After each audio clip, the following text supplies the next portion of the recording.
time has come. Turn your speakers up. You are now listening to the Business of Your Mind podcast with Felipe Barganier. Brought to you by Gab International.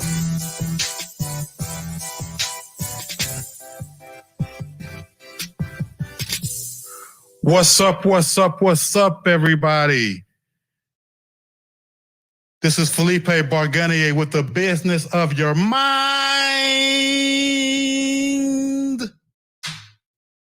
show. Man, we have made it, y'all. We're in 2021. Yay! I guess. Depending on what side of the coin you're on or who you're listening to, you know, we either headed to the promised land or we headed to 2020 part 2. So, you know, but that's neither here nor there. I don't want y'all worried about none of that. That's the reason why we call this the business of your mind. This is to get your mind right. So that way you're not concerned about tomorrow or yesterday. You're concerned about right now, what you can manifest today, what you can manifest tomorrow into your future. So the last thing you want to be right now is anxious or having any type of anxiety about anything that's going on. And I was thinking, I was like, we're in 2021. Last year was real stressful.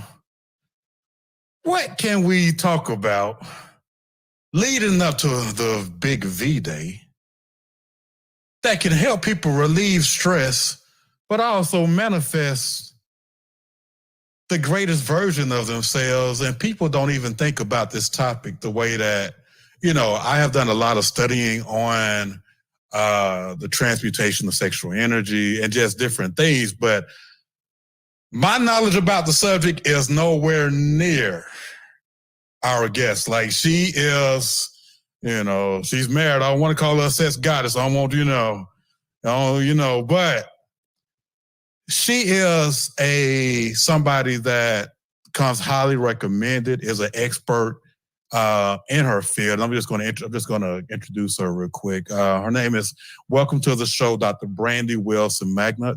If I said that wrong, just curse me out. Manigat, I believe it is. I can see her. Y'all can't see her. AKA Dr. Brandie in the building, is touted by patients and peers alike as one of the best OBGYN physicians and surgeons. Y'all hear that? Y'all know everybody we have on the show is like, always, because we only bring the best on this show. As a board-certified OBGYN and women's pleasure coach, you hear that, women? Got something for you. Men, take notes.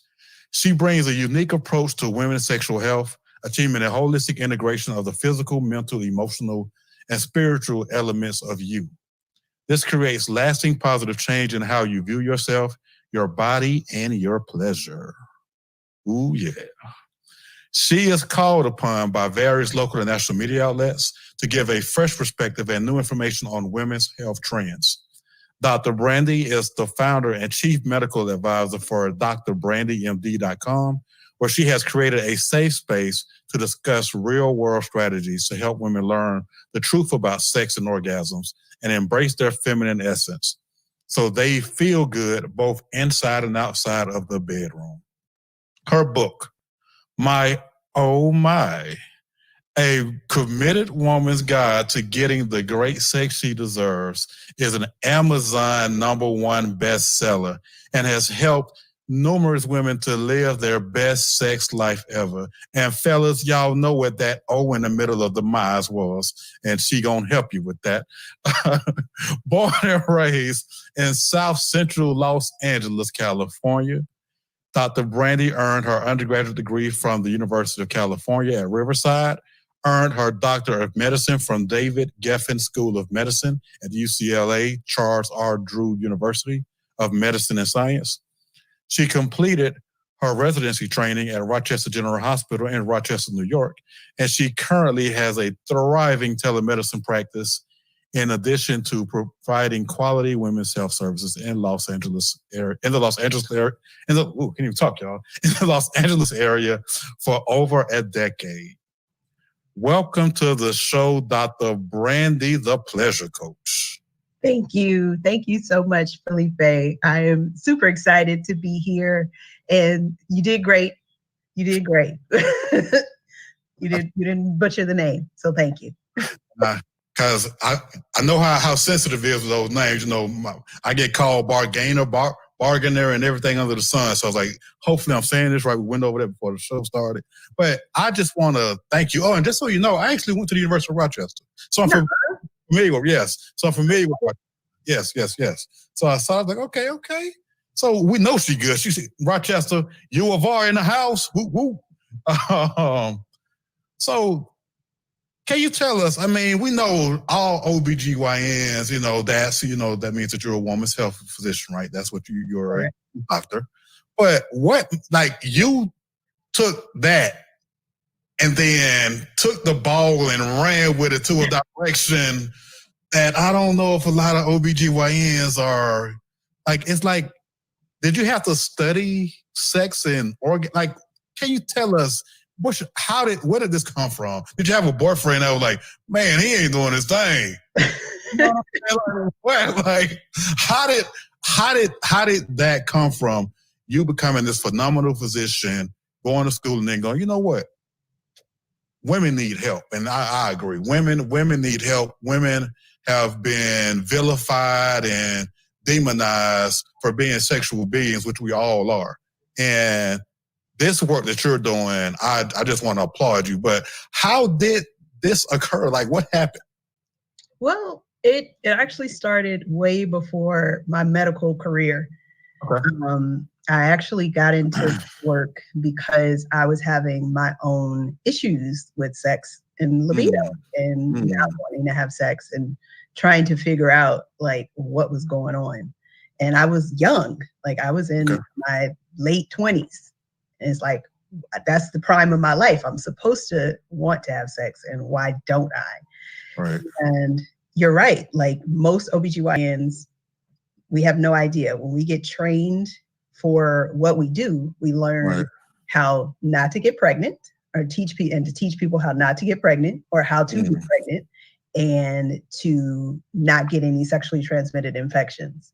That's the extent of the knowledge. And even growing up with our sex ed programs that we have in school, it's still focused on pregnancy and not getting any diseases. Like nothing about actual pleasure, and you are actually supposed to enjoy this and it's supposed to be good. So literally I was, went through my college years, medical school, residency training, got married, had a child, had to move to Rochester because my program that I was originally in for residency closed. And so I moved. My husband and my daughter stayed here. And it was just a lot of changes and a lot of stress and a lot of just factors that went into me just not wanting to be sexual at all. It was like, excuse me, sex, sleep. I'm going to sleep. Right. So, I had to figure something out because the relationship fell apart. It really just fell apart. And it was like, okay, something's not right. Right. And I don't know what to do about this, but I got to figure it out. And mind you, I had been reading books and looking at resources online and trying to figure things out, but nothing that I found was very informative. Nothing that I found lasted. So it's like 50 Shades and all this stuff. It's like, okay, but that worked maybe 2-3 times, but this is not going to last for the long haul. Right. And even our specialty, like I remember going to a conference and it was specifically, they had a keynote on low sex drive. And I went and it was a presenter there, and in the process of talking about what happens with sex and in relationships, it was the idea that however long you're in a relationship, the longer you're in it, the less desire you're going to have. So if you're in a place where you have low sex drive, you might need to get a new partner. And it's like, but I don't want a partner. Right. No, right. Right. Like, hold on. Time out. Right. So I'm like, that's just not helpful. And in all of the places that I looked, there just wasn't any specific information about how to cultivate a sexy and cultivate a satisfying and sexy life in the bedroom that doesn't have to feel like, oh, well, I got to get raunchy and I got to get crazy and all this stuff. So I started, just doing certain practices and figuring out what it truly meant to be a sexual being. And as I explored more of that, I ended up, finished residency, came back home, started a new practice, and I was having women come in who were my age, younger, saying, hey, can you check my hormones? I think I'm in menopause. And it's like, hey, why do you think you're in menopause? Well, I don't want to have sex anymore. Right. Okay, well, let's talk. What's going on? Right. And so in that process of seeing patients and helping them and giving them the tips that I had, and then they would come back and be like, Dr. Brandie, it worked. Thank you so much. That was a time that really poured into me. And I was just like, this is super, super exciting. And it was the highlight of my day. And I was like, this might be where my focus should be. This is my passion. And so that's how I started in the work that I'm doing now. Wow, that was, and I feel like it's always better when you personally, like when I coach clients, like I use my personal experience, my pain, or my lack of, so that's literally what you did. That is very, I appreciate you for sharing and being open, because I feel like that so many women struggle with, with possibly libido and men, but I think more so you would probably say women, and they don't know who to talk to because, it's taboo for you to, you get called, people start looking at you a certain kind of way, and, it's like, no, but it's like every man I know wants a woman that he's with to desire him and to want to have sex, So why do we demonize, why do you feel that we demonize or we make women feel bad for being sexual beings? I think there's several reasons for that. Partly it boils down to this idea that women are virtuous and they have to be on this pedestal, and to be there, to be virtuous, to be on that pedestal, you almost have to divorce the sexual piece of it, because just in general, there's this idea that sex is dirty, sex is shameful, and even how we socialize boys versus girls. Like for boys, it's like, okay, well, it's sex and whatever, and it's your member, and you can look at it and touch it and do all this. Right. But for women, it's like, no, don't do that. You can't touch yourself. You can't even act like you enjoy sex, because otherwise people look at you with the side eye and all things. And we're taught, keep your legs closed and your panties up and all of that. So there's a lot of messaging that tells a woman that her body is dirty and sex is dirty. And then the other piece of it is that we don't really do a good job of educating anybody. You're right about that. Women or men, about the anatomy and how to actually bring pleasure. The things that we see in movies and the things that we see even in pornographic material, that's not real. And that's not how most women, at least, appreciate having. It's like, no, like you can't just do this bam, bam, bam and think that that's good. So I think there's a lot of things that go into that discussion of why we don't have these discussions around sex and pleasure and why it's not wrong. And then, you do have the spiritual aspect of it, the religious aspect of it. Yeah. Some religions believe it's just for procreation. And it's like, well, if it was, why would God give us all the stuff so that we can have a good time with that. Like, that makes no sense. Absolutely. Yeah. And then there are hang-ups around that. And even, you know, I coach women sometimes who go from, okay, I'm not married and I waited and now I'm married and I'm supposed to be, you know, swinging from the chandeliers, and I don't know how I'm supposed to flip the switch now, because all this time you were telling me, you know, no, don't. And now I'm supposed to be like, yes, okay, let's go. How am I supposed to make that transition? So there's a lot. There's a lot that goes into it. It's interesting what you just said, because one of the things that I started doing a couple of years ago was I started studying energy, not realizing that me doing this studying of energy and the purpose of it was going to lead me to sex. I had no idea. It led me straight to sex and the energy. And when I started like really understanding, to your point that you just made, if sex was strictly about procreation, first and foremost, why is it so pleasurable, first of all?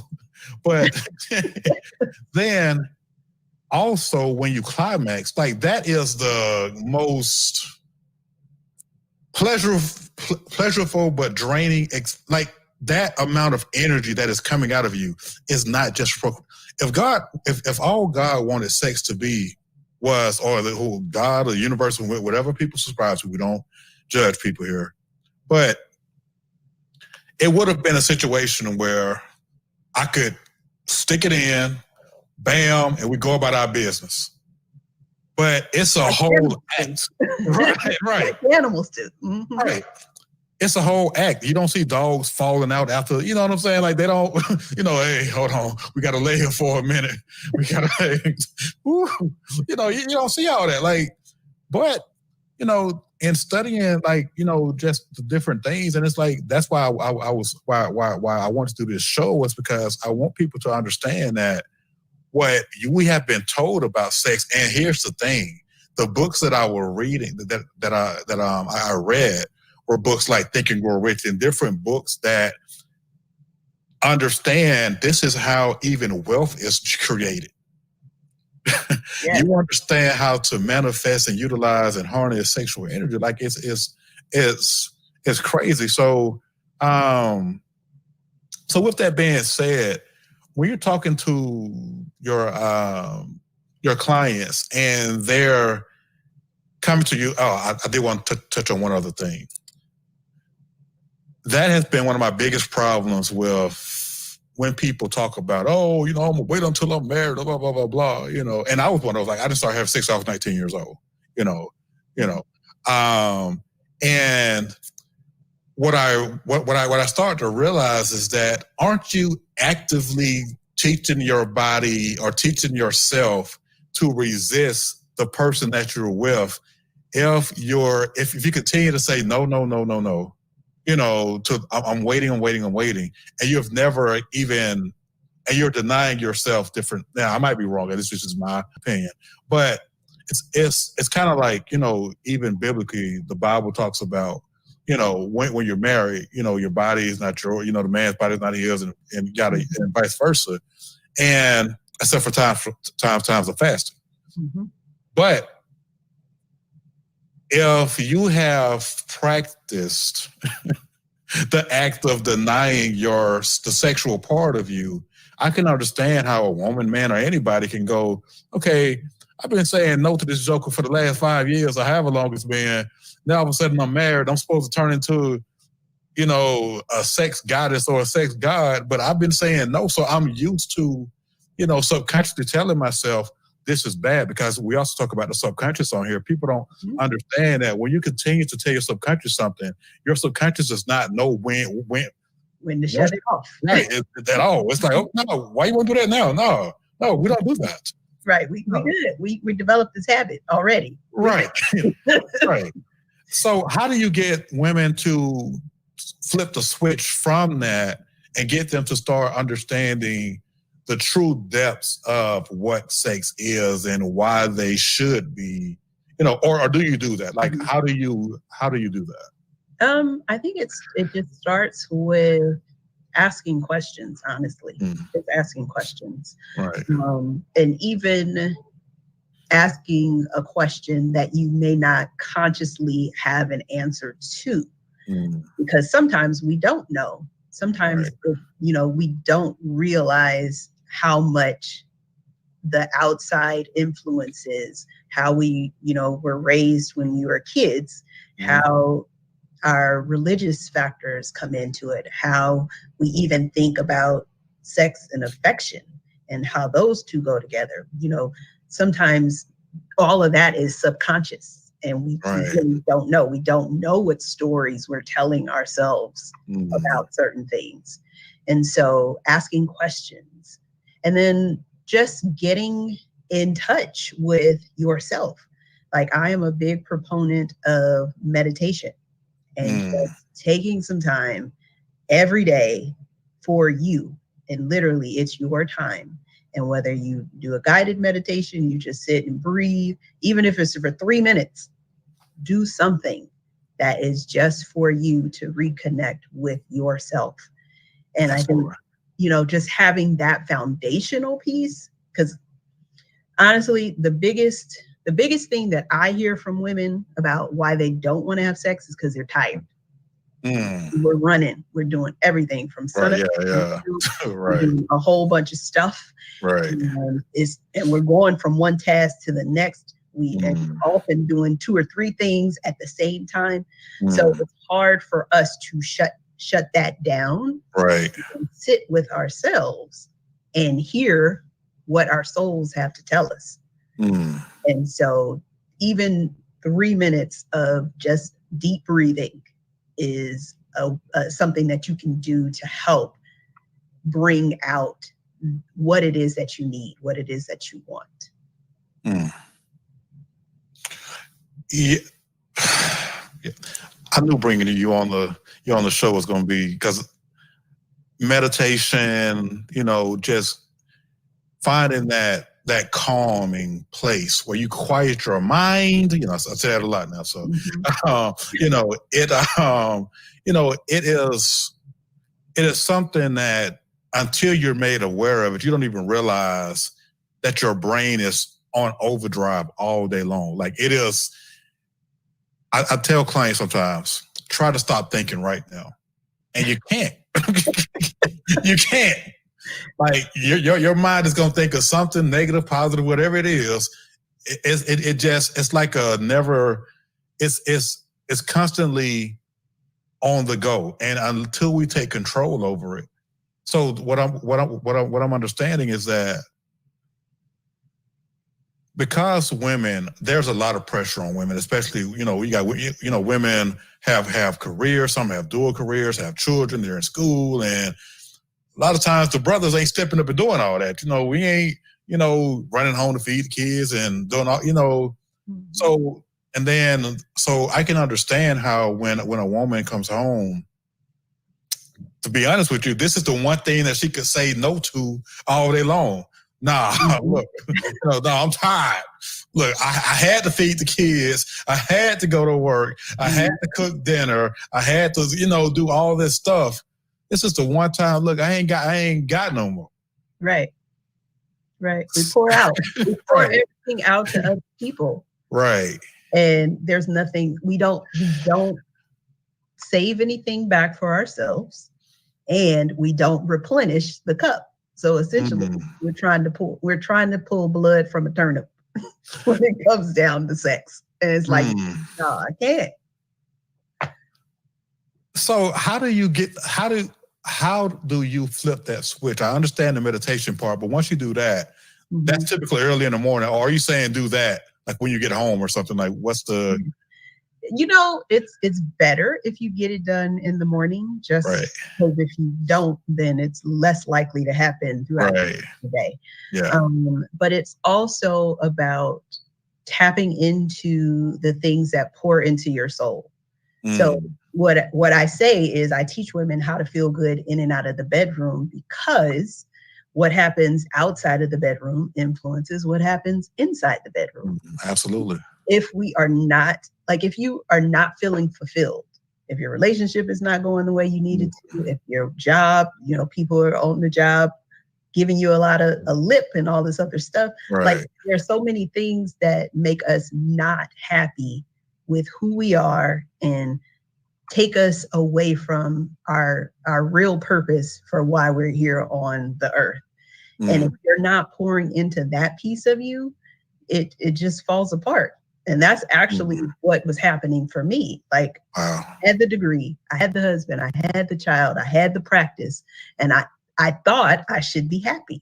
Right. I wasn't. And it was showing up as, I don't want to have sex. Right. Huh. So you gotta be aware. It's a consciousness. Right. We go around and we operate so unconsciously. And if we can tap into being conscious of what we need, what we want, we then are able to say, and that drive and that desire, it comes back. It shows up, because for the longest time you likely have been pushing it down. Right. So basically so instead of turning into a chore, because that's basically what people do, turn into a chore.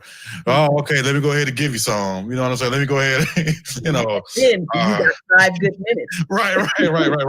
I got other right. Can you hurry up, please? So when people start to understand the true impact, and also let's talk about sexual health, like the different hormones that are released, the different things that, and once you turn the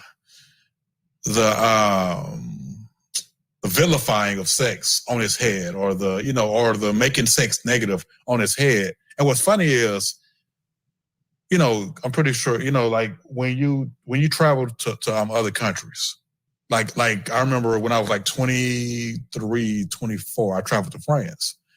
And like there's pornography on the TV. And I'm sitting like, wait a minute, hold. So other countries, we vilify sex, but we glorify violence. It's the other way in a lot of other societies, because they realize that sex is a natural part of life. I don't know about you. Now, of course, I don't want my kids seeing either. But if I had to choose between the two, yeah, okay, show my son and my daughters or whatever, on TV, that's showing a healthy relationship between a man and a woman any day, over them watching a movie where they're blowing people away, and because that's not normal, the violence. So with that being said, what do you feel that, so I've been married twice, unfortunately, but a lot of men I know struggle with, because as you said earlier, we're not taught about sex, right? And unfortunately, the male anatomy is easily stimulated and more easily pleasured than a woman's anatomy. So what would you say? So do you ever do couples therapy? Like, do you bring in both partners, or is it just solely focused on, hey, look, we know he ain't getting the job done, sister, but there's a way for you to make him get the job done by doing little certain things. Like, so how does that work? Yeah. So, before I answer that, I'll go back and say, I think in this country, we do glorify violence, but we also glorify sex, but just not healthy sex. Oh, touche. Yeah, correct. There's a lot of stuff that is out there. And that's the dichotomy of, it's okay, well, we can use sex to sell a burger. Right. But if I really want to have an honest conversation about what sex is and what it means, that's when we can't talk about that. Yeah. So just to say that piece. Yeah. But in terms of how I work with my clients, very often I am just working with the woman. Okay. Because it's an inside job. Sex is an inside job. Even before you go and connect with anybody else, you got to be connected with yourself. And many times we are stuck right here, connected between our ears and not in our bodies. So that's why, we do it and we're just like, whatever, you got 5 minutes, get off me, I'm done. Right. Or I'm not, I can't orgasm at all. Right. I'm up here. I'm not in my body. Right. Present in the moment with what is happening. And so it really is, I guess for me, it really is working with a woman to help her to understand that her care, her self-care is important and that she's worth it and she's worthy of it. Because a lot of times there's a lot of not feeling that you're worth the time, not feeling worth the effort, and not even feeling that you're worthy of pleasure. And so, it's a lot, it's definitely a lot of mindset work. Right. And then there is the educational piece of, okay, there's more than 2 spots on your body that you can stimulate to have an orgasm, right? There's at least 10 spots that can be stimulated for you to have an orgasm. Did you say 10? 10, yes. Wow. So okay.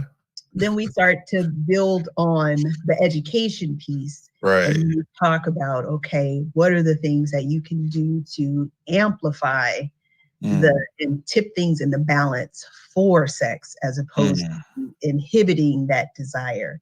And sometimes, it's simple things. It's simple, like biohacks. So like I have a handout that I give about biohacks for a better sex life. So just things that you can do foundationally that help you to have at least a level playing field so that if the desire comes up, you're not like, nah, I'm not going to act. Right, okay. Yeah. So can we go into like some of the what are some of the health benefits of having a healthy, safe sex life? I know one that I can think about personally is your mood. The what is it? The serotonin is that's yeah.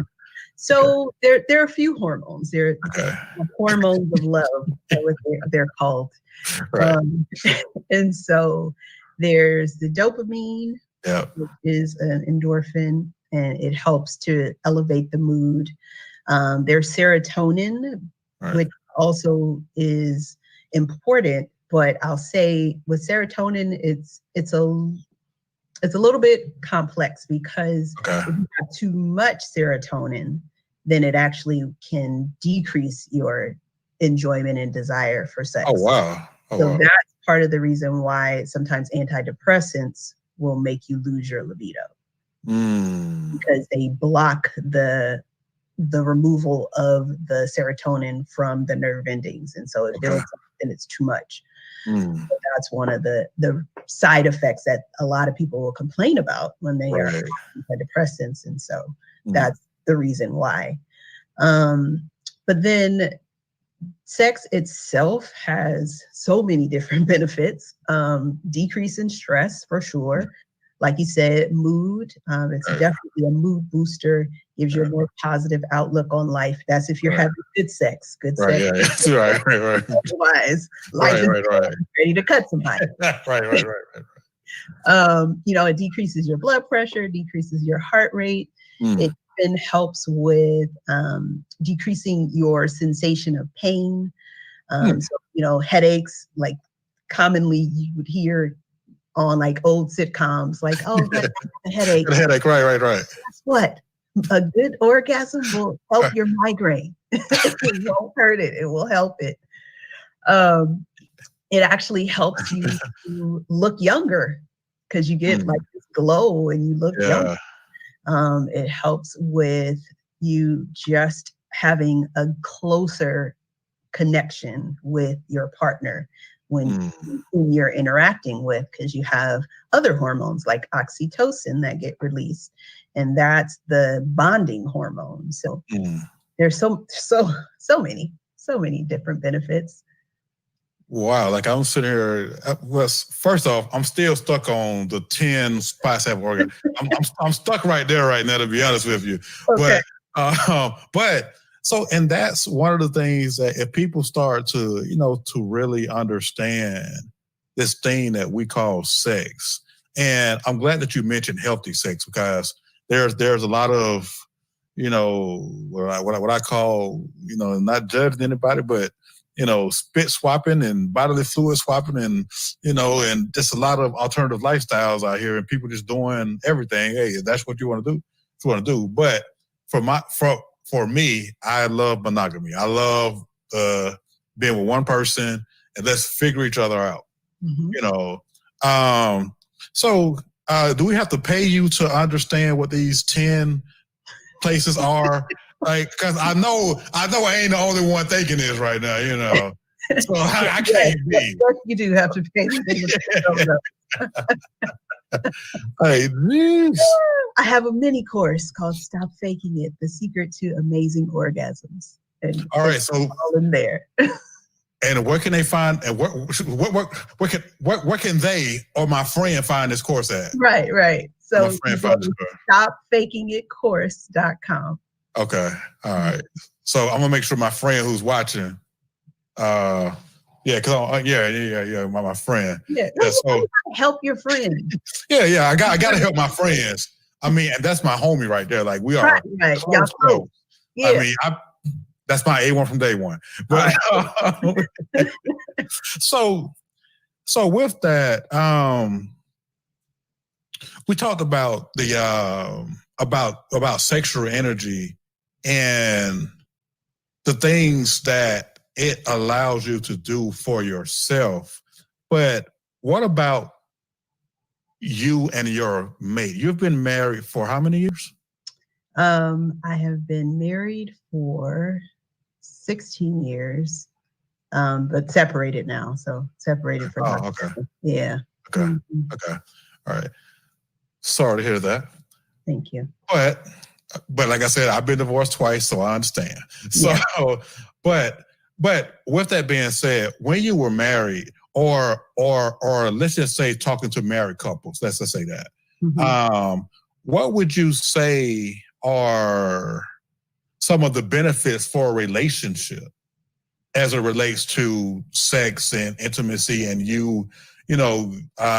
just sharing that, because I used to always tell people that sex is the closest thing that you're literally become one during sex. Like it is a literal, he's in you, you're in her. Like it's like a puzzle, So fit together. Yes. Right. So with that being said, what do you help people to understand about sex? Well, I guess we will stay with the woman.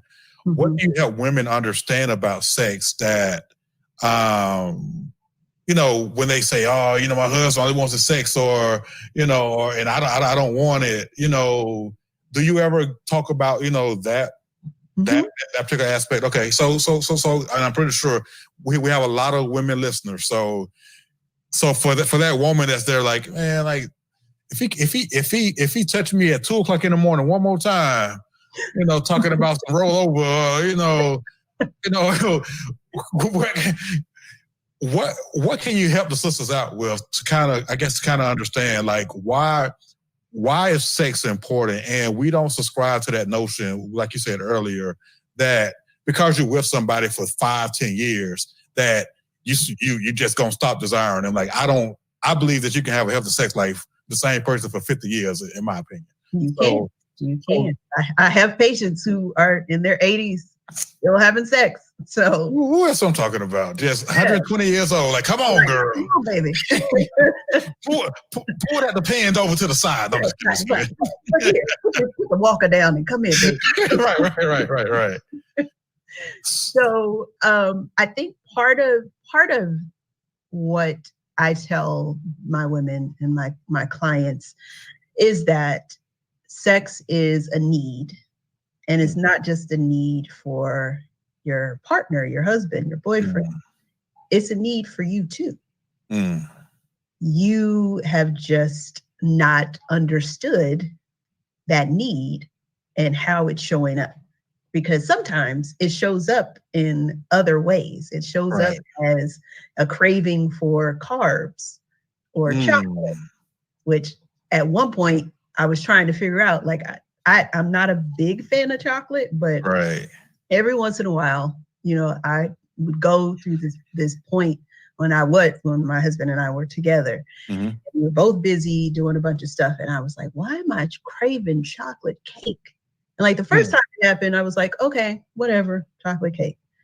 But then it kept happening. I'm like, why am I craving chocolate cake? Right.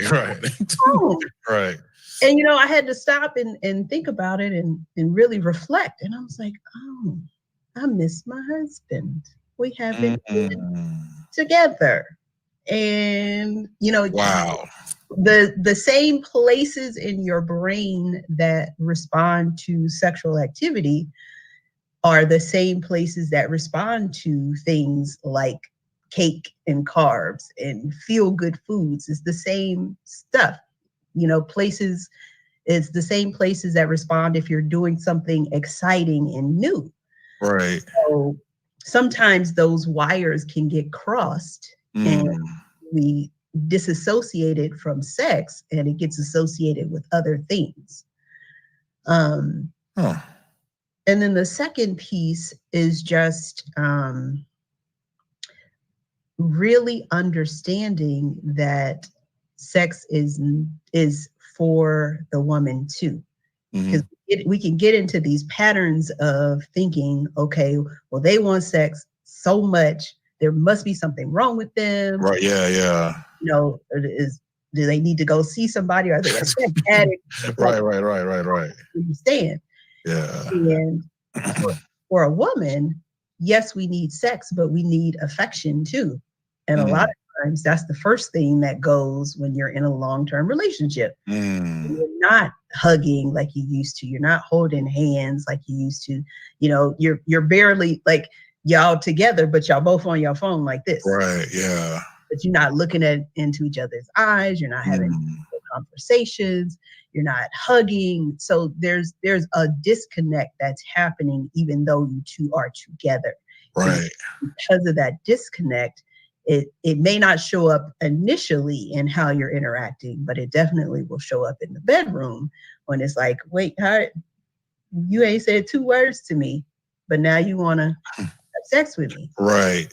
So I think there's some work that needs to happen on both sides, but for the woman, I think it's just giving her the space and the information to understand that sex is important for her too. Because there's something called Maslow's hierarchy of needs. Right. Okay. Yep. And sex shows up on every level of Maslow's hierarchy of needs. Now, if you look at just the regular diagram, it just shows up on the bottom. The foundational, you need air, food, water, yada, yada, yada, and sex for keeping the species going. Right. But for a woman, it goes all the way up to the top. So the second level is safety and security.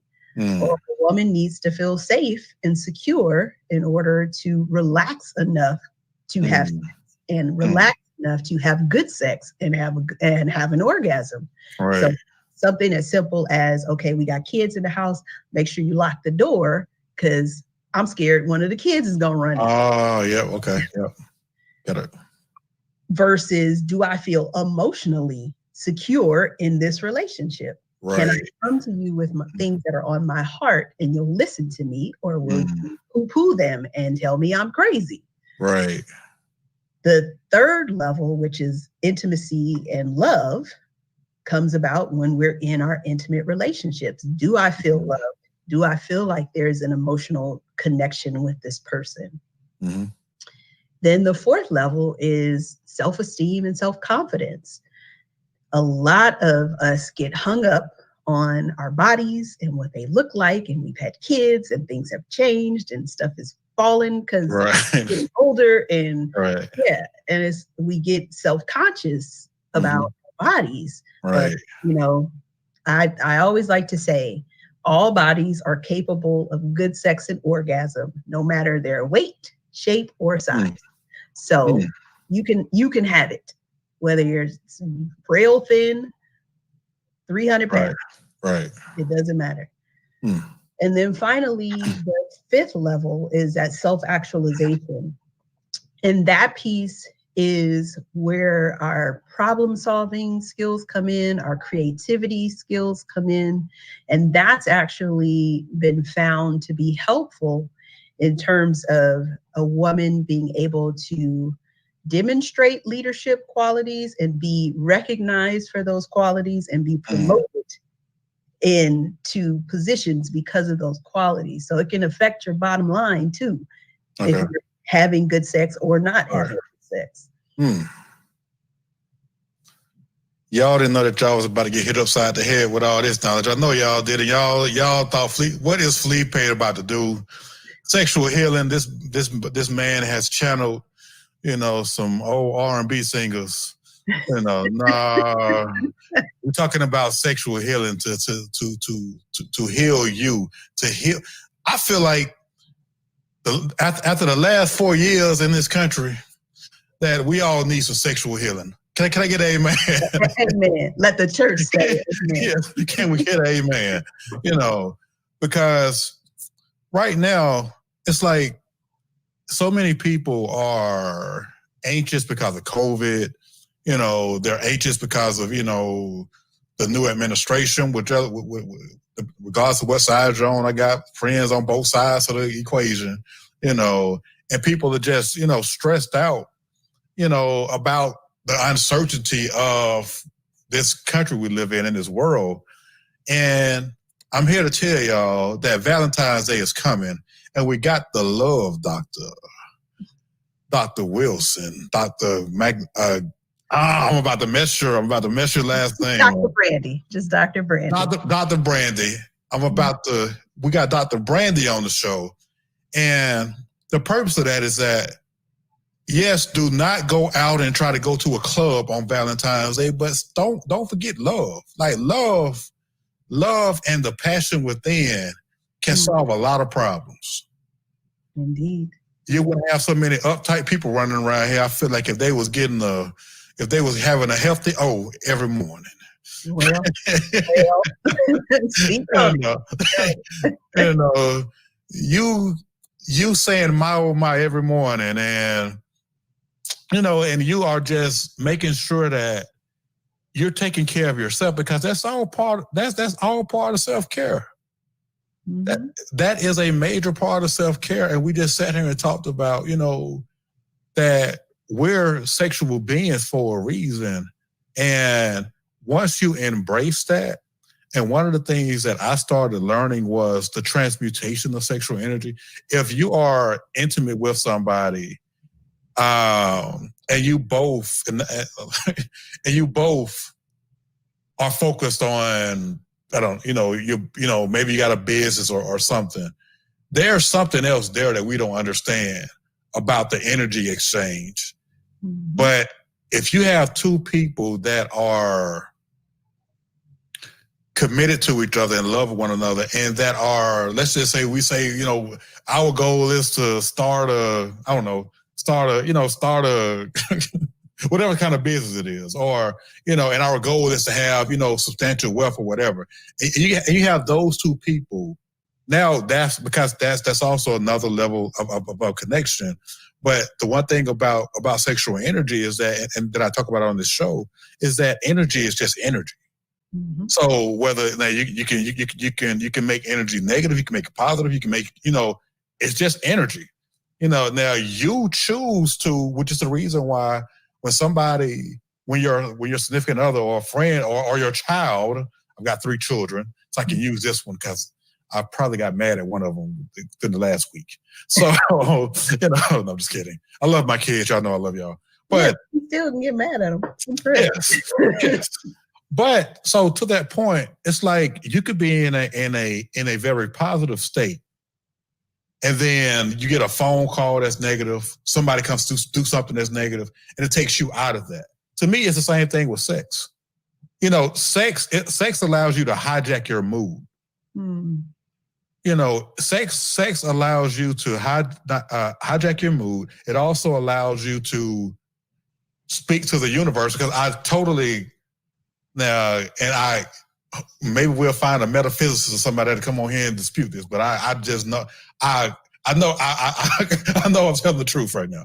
But there's a reason that an orgasm is so strong.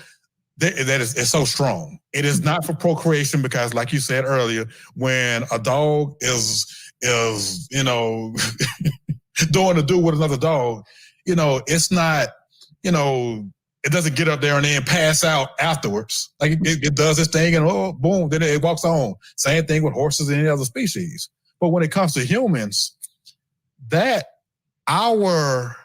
level of connection and energy that is expelled during sex, that energy is something, there's something very divine about that. Mm-hmm. And we're not using it to its maximum potential, the majority of us. We just think, let me go ahead, and get one off real quick. No, brother and no sister. This is a whole nother level of connectivity. Yeah. You know. I always say sex is more than inserting tab A into slot B. It's way more. So to that point, I'm always telling brothers, look, be careful. Women are the energy source. So women are the socket, men are the cord. That's how I say it. So you got a TV. It has a cord. It can't, without that energy, you get nothing. Mm-hmm. Be careful who you allow to stick their cord inside of you, women, and men, be careful who you stick your cord inside of, because the end result on your screen is going to be whatever you just stuck it inside of. Yep. And so do you go there with your clients? What are your thoughts on, the purpose of sexual energy, and why is an orgasm, like, especially a good one, is like, hold on, don't move, just stop. Mm-hmm. Like, why is it? Why? What is that? I think for me, I work with women just to understand that they should be having orgasms on a regular basis, because there's something called the orgasm gap that is real. And essentially it says that if a man and a woman both had sex 10 times, 8, 9, 10 of those times, the man is going to have an orgasm. For the woman, it's 4, 5, 6 out of those 10 times she may have an orgasm. So that's another reason why a lot of women are not all that excited about sex. Right. Yeah, right. Point, and I might have a good time, I might not. Yeah. The other piece of it is just educating about the different types of orgasms, because not all orgasms feel the same between women.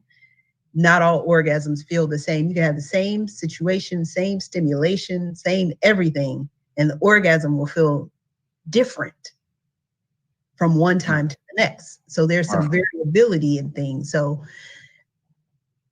just having that understanding about orgasm, I think, is important. And then in terms of, what is the purpose of sex? What is the purpose of that connection? I believe it truly is a way of enjoying God's gift of sex. For me, it is in the context of a long-term relationship, a marriage. Absolutely, yeah. Because that space is the safest space. Absolutely. That person's not going anywhere. You don't have to try it. Like, you want to give your best, but you're not like trying to press this person or trying to entice them to stay or right. Yeah. That go to sex before. Yeah. So it's a safe space for you to explore and get to know what you like, what you don't like, what your partner likes, what they don't like, venture off into things that you both agree that you want to experience and try. And like, the scripture says the marriage bed is undefiled. So absolutely, whatever it is that you and your partner decide that you want to try, that is fine. Right. Aside from, inviting somebody else in. Right. Yeah. Right. Yeah. Right. But ultimately, sex is a divine encounter on earth. That's what I believe. And that, we're on the same page with that one. It's definitely something very spiritual about the whole thing. I mean, you talked about the hormones that are released. I mean, there's just so much that comes from that, lack of a better way of saying it, that body of work. Literally that body of work. That body of work.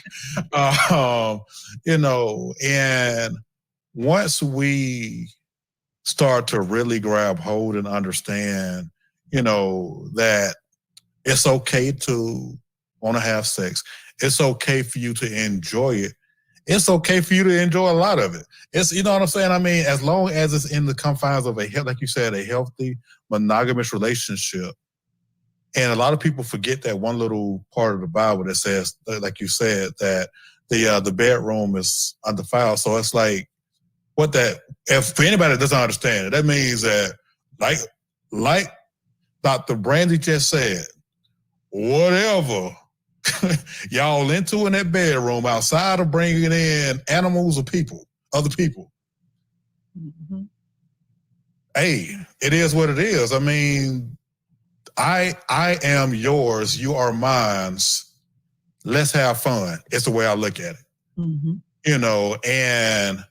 I don't see how you can get bored with that. I mean, if y'all really, especially if you're in a relationship where you got the trust, you got the commitment, you got the love, the compassion, when you got all the ingredients, there's no reason why you should not just be able to enjoy each other fully. Now you might need a safe word depending on who the person is. Please have a safe word. Yes, please have a safe word. But missionary sex. Right. Have a safe word, because you never know. You just never know. You right. Yes to something, and then it goes to the left, and you be like, "Wait, I didn't say yes to that." Right. Right. Be like, "What movie you been watching? We ain't never did that." Right. Wait a minute. Right. Where did that come from? Like, hold on now. So, and we just told y'all, that the schools don't teach us. So a lot of us, unfortunately, we watch, learned from pornography, or, you watch these retarded, and now, with the internet, you literally 2 seconds away from watching some nonsense. So, and because of that, I think a lot of people have unrealistic expectations of sex. They have, they think that they're supposed to be able to, to do things for an hour, in crazy positions. And it's like, first of all, ain't no telling how many times they cut that scene, First of all. Right. First of all. Second of all, I got things to do.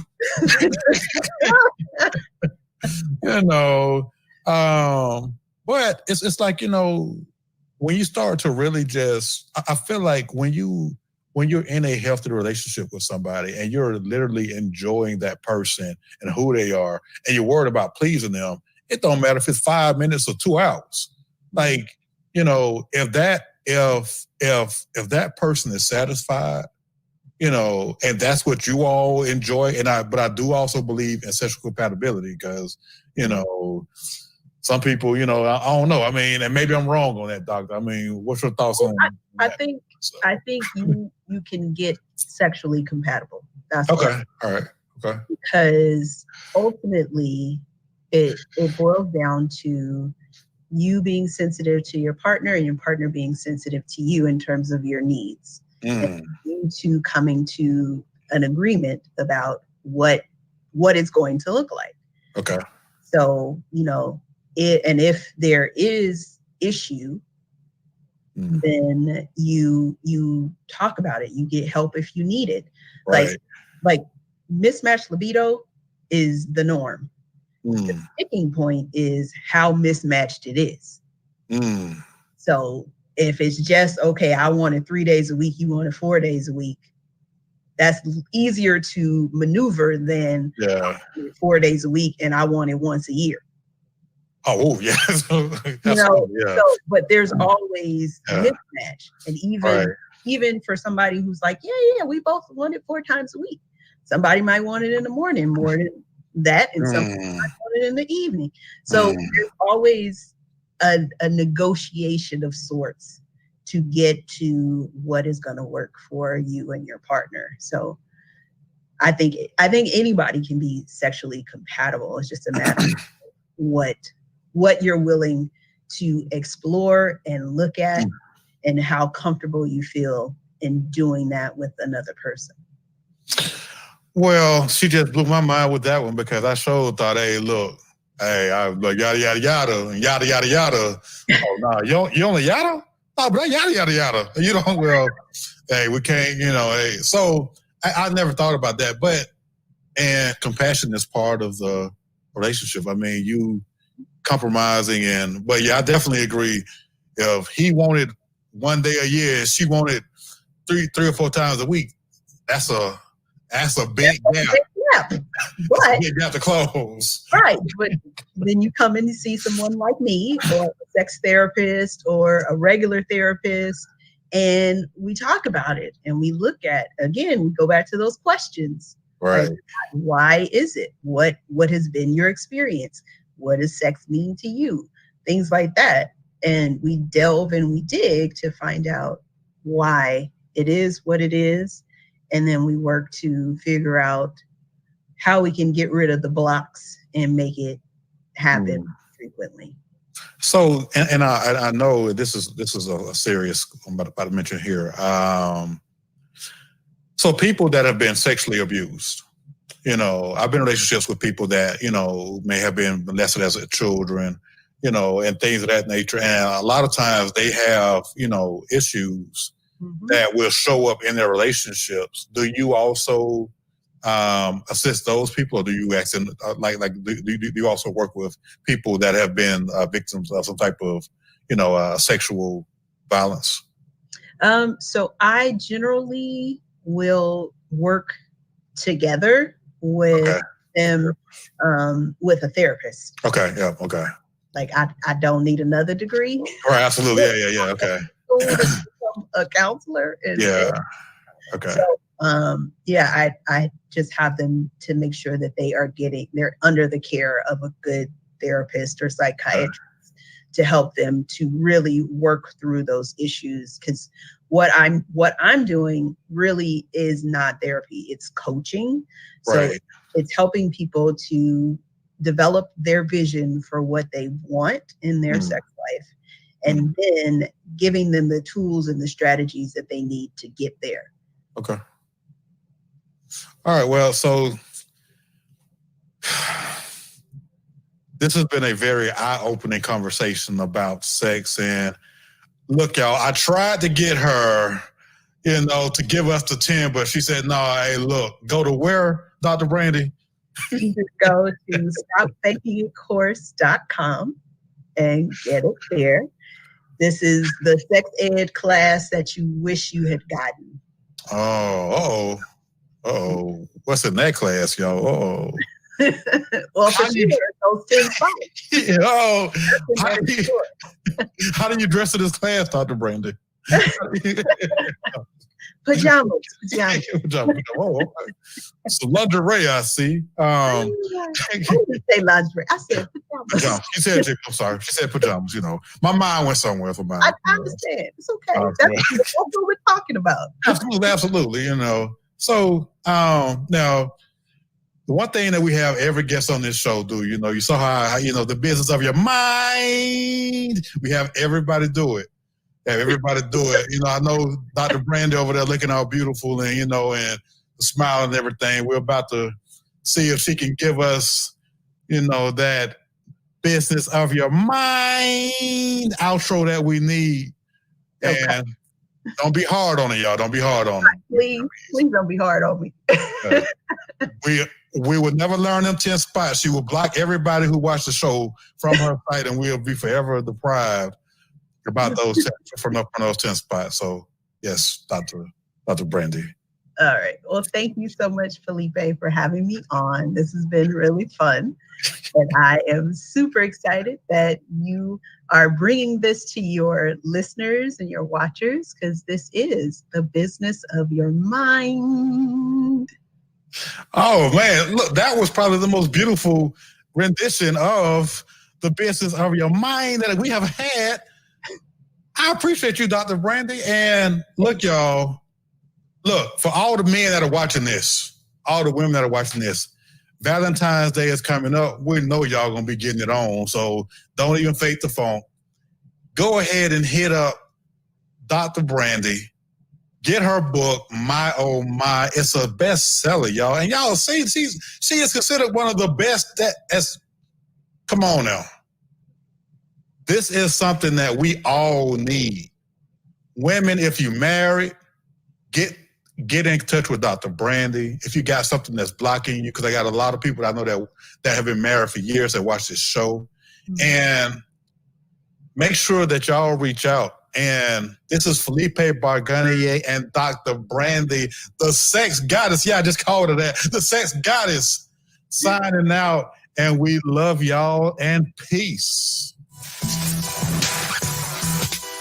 If you want to get your business right, you've got to get your mind right.